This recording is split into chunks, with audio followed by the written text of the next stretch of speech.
Hey everybody, it's John the Phone Guy here, and gonna do another sizing video. Reason for this is, well, I just got this in today. So this is the Venom Reserve in the Hydro Dipped. So that just came in. It's gonna be a Gen 2. Because the case back is flat. The Gen 1s had that domed with the really high polished mirror bezel in it, and it's not a 3 because it doesn't have all the pieces hollowed out and all of that. So we're going to get right at this. So first off, of course, arrows. Second, with any of these hydro dipped plated, you always want to start as close to the bracelet and size your way going up. Otherwise, as you can see, there's quite a bit of carryover from one to the next, and it will really show up really bad if you don't. So we're going to start at the very bottom here. Hammer, 9mm. Since this is a single pin,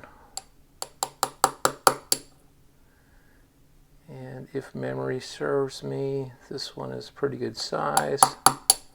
So I'll pop that out. And as you can see, the end right here, it's like a little cotter pin. So it's beveled on this edge. That way, that's why you want the pin should always be in this direction. So when you're driving it out, you're driving this out, because this is what holds the thing, you know, the bracelet links together.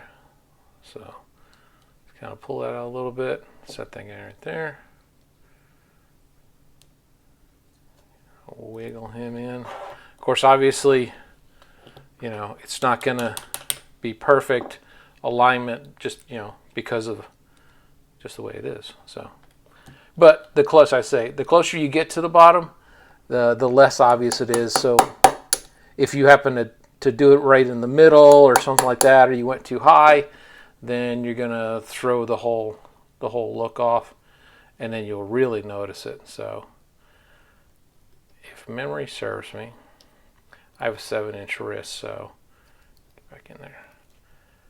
It should be a 3 and a 2, but we'll just kind of test fit this guy real quick, see where we're at. Nope, a 3 and a 3. And we were over here. Okay. That's why I don't always set them real snug at first, because what's the point, right? Until we really know what we got. Set that guy there.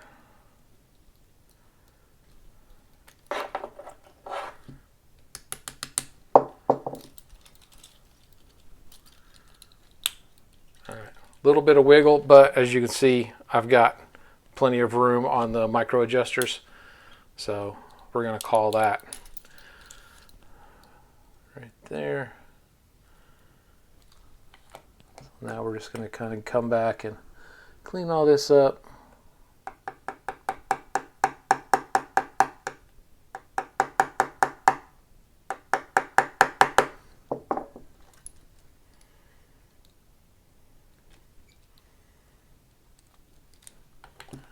Not quite. Almost.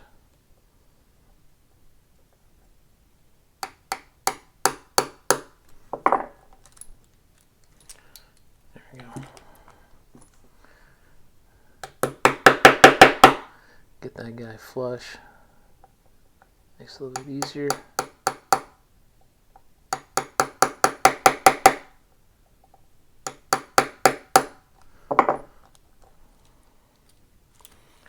Okay, there we go. And this is another trick. I would like to take credit for this, but I won't, because I saw someone else. One of the Facebook pages, I honestly, I would give credit absolutely for this one because it's a brilliant idea, and I honestly cannot remember who I saw did this. Basically, put all your links into one piece. Of course, your little tag that comes with, and just kind of use this in a little baggie, and that's how I store all of mine. And then this is like I think it's like a 3x3 mil. The 2x3s work great, but I ran out of those.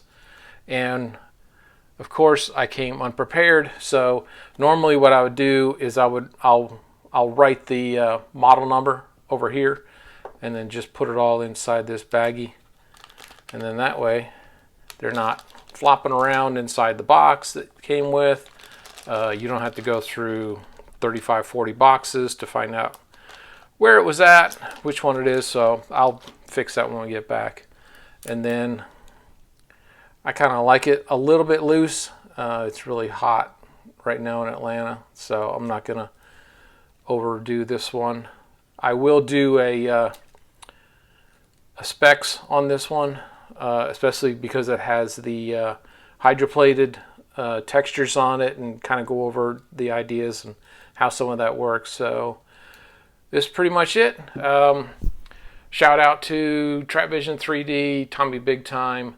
Evine is where I buy most of my watches. Also Invictastores.com. In fact, this watch I got off Invictastores.com, their yellow tag sale. It was a really good price. I want to say it was like $158.